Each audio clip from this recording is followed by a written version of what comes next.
Hello बच्चों, कैसे हैं आप लोग। उम्मीद करता हूँ सब अच्छे होंगे। ध्यान दीजिए, आज हम क्या पढ़ने जा रहे हैं। आज हम क्लास 11th की अकाउंटिंग का बेसिक इंट्रोडक्शन का सेकंड पार्ट पढ़ने जा रहे हैं। इससे पहले हमने एक वीडियो बनाई है जिसका बेसिक इंट्रोडक्शन का फर्स्ट पार्ट था। आज ये हम सेकंड पार्ट पढ़ने जा रहे हैं। देखिए, ये उन बच्चों के लिए ज़्यादा हेल्पफुल होगा जो अभी अभी अकाउंट्स में आए हैं। वैसे बड़े बूढ़े कहते हैं कि जो बच्चा 11th में अकाउंट लेता है बेसिकली वो अकाउंट्स की नर्सरी क्लास में है, क्योंकि इससे पहले आपने जो भी कुछ सीखा होता है वो बिल्कुल अलग चीज़ हो जाती है। अब जो अकाउंटिंग की दुनिया में आपने कदम रखा है तो ये अकाउंटिंग की बिल्कुल नर्सरी क्लास है। बिल्कुल छोटी छोटी चीज़ आपको सीखनी है, छोटे छोटे स्टेप में सीखनी है। देखिए, आज हम क्या पढ़ने जा रहे हैं। लास्ट क्लास में हमने अकाउंटिंग के कुछ बारे में हमने पढ़ा था कि अकाउंटिंग जो है हर देश में उसकी एक ऑटोनोमस बॉडी होती है। इंडिया में जो ऑटोनोमस बॉडी है जो अकाउंट्स के रूल रेगुलेशन को बनाती है उसका नाम है ICAI, institute of chartered accountant of India. America में जो है उसका नाम है AICPA, है American institute of certified public accountant. Accountant के जो रचयिता हैं जिसको फादर ऑफ अकाउंट्स कह सकते हैं, डेट इज लुकास पिकालियो, वो कहाँ से हैं? वो इटली से हैं। ठीक है, ये सारी चीज़ें आपको हमने लास्ट क्लास से बता दी थी। अभी क्या है, हम अकाउंटिंग के कुछ फीचर्स के बारे में बात करते हैं, उसके ऑब्जेक्टिव के बारे में बात करते हैं। ध्यान क्या कहता है, कहता है फीचर्स क्या है। To keep a systematic and complete record of financial transaction in a book of accounts. मतलब हम आखिर अकाउंट हम डील ही क्यों करते हैं? इसलिए करते हैं ताकि हमारे जो फाइनेंशियल ट्रांजैक्शंस हैं हम उसको एक सिस्टमैटिक ढंग से उसको लिख सकें। कीप का मतलब मालूम है, रखना। To keep systematic and complete record of financial transactions in the book of account according to specified principles and rule to avoid the possibility of omissions and fraud। मतलब अकाउंटिंग जो है वो एक ऐसा रूल है जो हमारे सारे फाइनेंशियल ट्रांजैक्शन को एक सिस्टमैटिक ढंग से रिकॉर्ड करता है ताकि हम उसके प्रिंसिपल्स और रूल्स को याद करें, मतलब उसके हिसाब से क्वेश्चन करें और हमारे जो भूलने या फिर फ्रॉड होने के जो चांसेस हैं उसको हम अवॉइड कर सकें। आ रही बात समझ में? मतलब ये है कि हम जो अकाउंट रिकॉर्ड करते हैं वो सारी की सारी चीज़ें जो है फाइनेंशियल ट्रांजैक्शन में उसके रूल रेगुलेशन के अकॉर्डिंग होती है ताकि उससे बाद में कोई फ्रॉड ना हो सके और ना ही उसमें कोई चीज़ भूली जा सके। नेक्स्ट पॉइंट कहता है to ascertain the profit. Right, आखिर आपसे कोई पूछे कि आप अकाउंट्स बनाते ही क्यों हैं? हम अकाउंट्स इसलिए बनाते हैं ताकि हम अपना प्रॉफिट फाइंड आउट कर सकें। ठीक है, और लेकिन फाइंड आउट करने का बहुत आसान तरीका भी एक सिंपल है, सिंगल एंट्री आप कर सकते हैं, या जो सिंगल एंट्री सिस्टम जो पहले ज़माने में होता था डबल एंट्री सिस्टम से पहले, तो सिंगल एंट्री सिस्टम जो था उससे भी आप अपने अकाउंट का प्रॉफिट निकाल सकते हैं। लेकिन यहाँ पे एक सिस्टमेटिक ढंग से होगा। जैसे मान लो अगर ये पता करना हो कि सिर्फ प्रॉफिट क्या है तो आप पुराने अकाउंटिंग मैथड से ही बता सकते हैं। लेकिन अगर एग्जैक्टली हमें उसमें से ये वाली इंफॉर्मेशन चाहिए कि बताओ हमारे डेटर्स कितने हैं। डेटर्स वो लोग होते हैं जिनसे हमें पैसे लेने हैं, हम जिनसे पैसे लेंगे, तो एग्जैक्ट वो अमाउंट हम फाइंड आउट नहीं कर पाएंगे एक बार में। अगर मुझे ये पता करना है कि पता करो कि इस बार हमने पूरे साल में ट्रांसपोर्ट पे कितना खर्चा किया, ये एग्जैक्ट इंफॉर्मेशन वहां से निकल के नहीं आ पाएगी। इसलिए हमें एक ऐसा सिस्टमैटिक रिकॉर्ड चाहिए ताकि हम हर एक चीज का, हर एक ट्रांजैक्शन का फुल एंड फाइनल अमाउंट एक झटके में बता सकें। इसलिए इसको कहा गया है कि हम एक सिस्टमैटिक रिकॉर्ड से इसको मेंटेन करते हैं। अगला है to ascertain the profit of earn and losses incurred during the particular accounting period which further help in knowledge the financial performance of the business. हम अकाउंटिंग को इसलिए डील करते हैं ताकि हम अपने बिजनेस का प्रॉफिट पता कर सकें और उस फाइनेंशियल ईयर के ट्रांजैक्शंस को हम किसी और साल से भी कंपेयर करके देख सके कि हमने कितना कमाया है।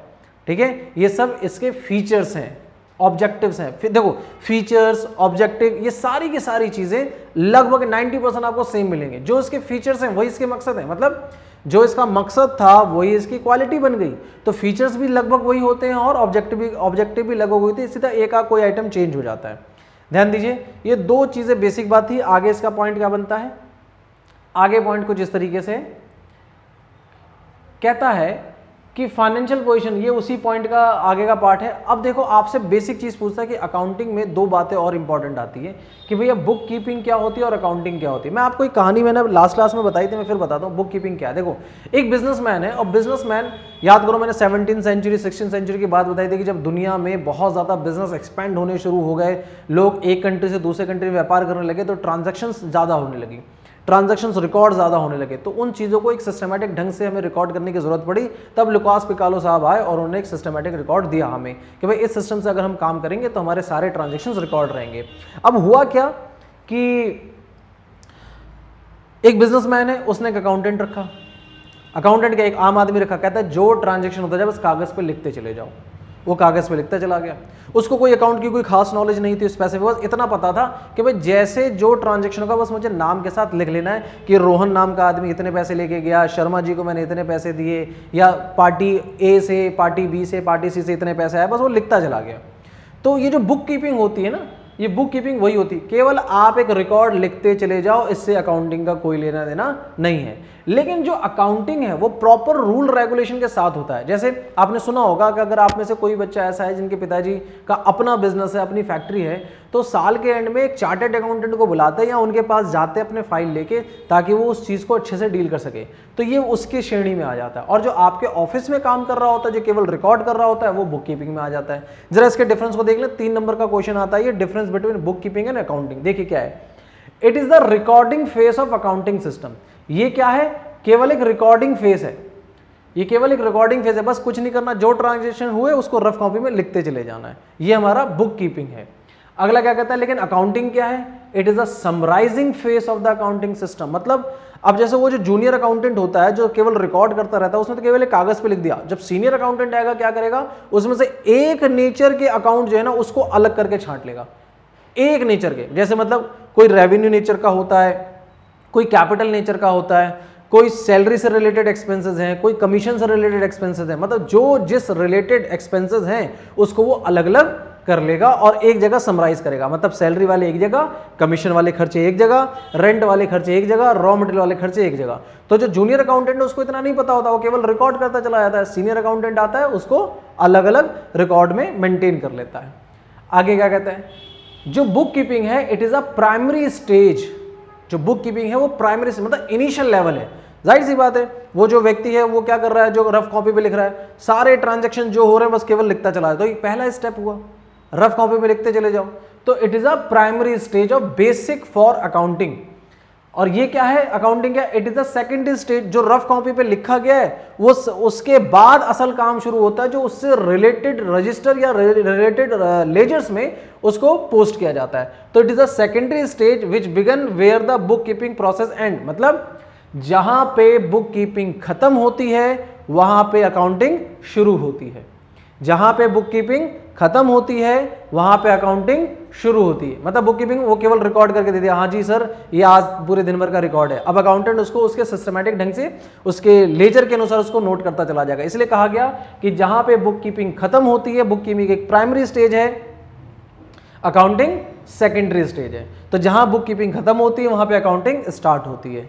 आई होप यहां तक बात आपको समझ में आ गई होगी। अगला क्या है इसमें difference, it is a routine in nature and does not required any special skill और नॉलेज।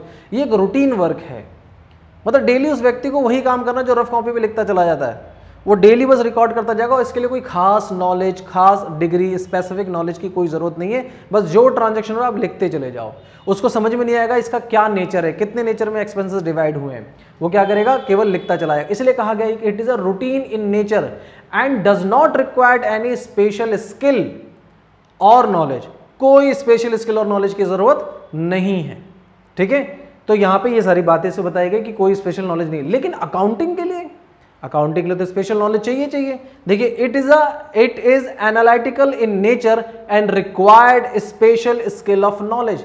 यहां पे क्या चाहिए, स्पेशल स्किल ऑफ नॉलेज चाहिए। ध्यान दीजिए, स्पेशल स्किल और नॉलेज चाहिए। लेकिन यहां पे does not required any special skill और नॉलेज, मतलब बुक कीपिंग के लिए आपको कोई डिग्री, कोई नॉलेज की जरूरत नहीं। एक आम आदमी भी कर सकता है, चाहे वो 10th पास ही क्यों ना हो, वो कर सकता है।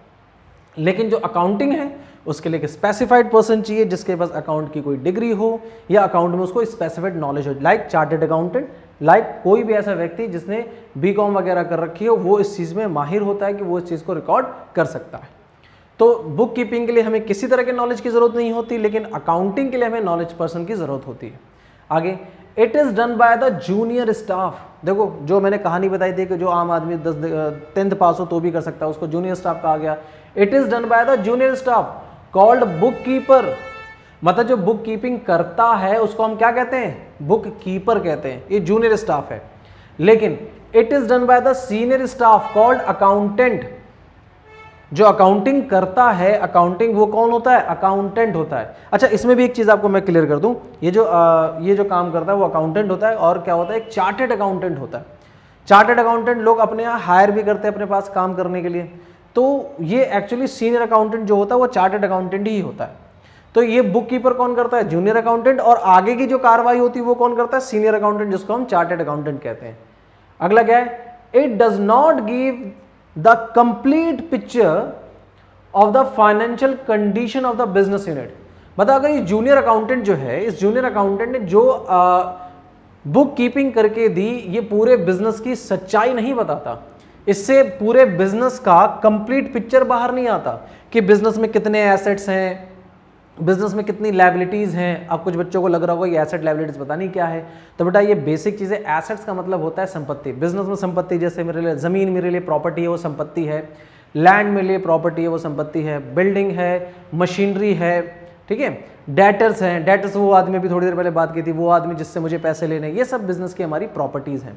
तो इसने कहा कि ये जो बुक कीपिंग है, इसने बिजनेस की असल पहचान बाहर नहीं आ पाती, बिजनेस की एग्जैक्ट पोजीशन बाहर नहीं आ पाती कि बिजनेस की कैपेसिटी क्या है और बिजनेस अभी कितना अर्न कर रहा है।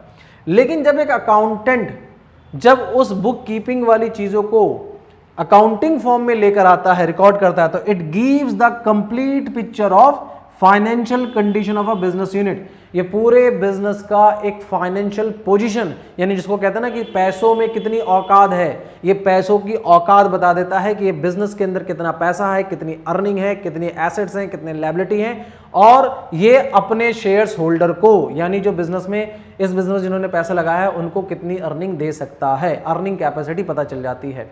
तो मतलब अगर एग्जाम में आपसे 3 नंबर का ये पूछेगा कि बुक कीपिंग और अकाउंटिंग में डिफरेंस क्या है, तो आपको जनरली इतना ही बताना है कि बुक कीपिंग जो है वो इनिशियल स्टेज का काम है और जो अकाउंटिंग है वो फर्दर स्टेज का काम है। बुक कीपिंग जो काम करता है वो जूनियर अकाउंटेंट करता है, और जो अकाउंटिंग करता है वो सीनियर अकाउंटिंग करता है, सीनियर अकाउंटेंट करता है।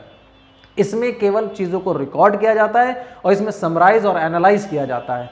ये एक इसके अंदर किसी भी तरह की कोई स्पेसिफिक नॉलेज की जरूरत नहीं है, लेकिन यहाँ पे एक नॉलेजफुल पर्सन चाहिए। ये जो है कंप्लीट पिक्चर नहीं दिखाता बिजनेस का, लेकिन ये जो है बिजनेस की एक्चुअल पोजीशन बता देता है। आई होप ये चीज़ आपको बहुत आसानी से और आसान शब्दों में समझ में आ गई होगी। ध्यान दीजिए, हम इस तरह की और वीडियो लेके आते रहेंगे, अकाउंटिंग के बेसिक कंसेप्ट को और क्लियर करते रहेंगे। अगर आपको इस वीडियो से ज़रा से भी नॉलेज मिली है, आपको लगा कि आपके नॉलेज में थोड़ा सा इंक्रीमेंट हुआ, तो प्लीज़ आप इसको लाइक करें, सब्सक्राइब करें और औरों तक पहुँचाएँ, ताकि लोगों को गुड एक बेस्ट एजुकेशन, बेस्ट नॉलेज मिल सके, ठीक है। और अगर आपका कोई सवाल है, कुछ आपको हमें कहना, तो आप हमें कमेंट सेक्शन में कह सकते हैं, और डिस्क्रिप्शन में हमारे लिंक मिल जाएंगे जिसमें आप हमसे टेलीग्राम से भी कांटेक्ट कर सकते हैं। और अगर आपको इस पूरे अकाउंटिंग का, पूरे 11th के अकाउंटिंग का अगर आपको कोर्स चाहिए, तो डिस्क्रिप्शन में उसका भी लिंक है, आप डायरेक्टली हमारे कोर्सेज में भी आ सकते हैं, ठीक है। बाकी हम इसके आगे की जो टॉपिक्स हैं वो नेक्स्ट वीडियो में मिलते हैं। बाय।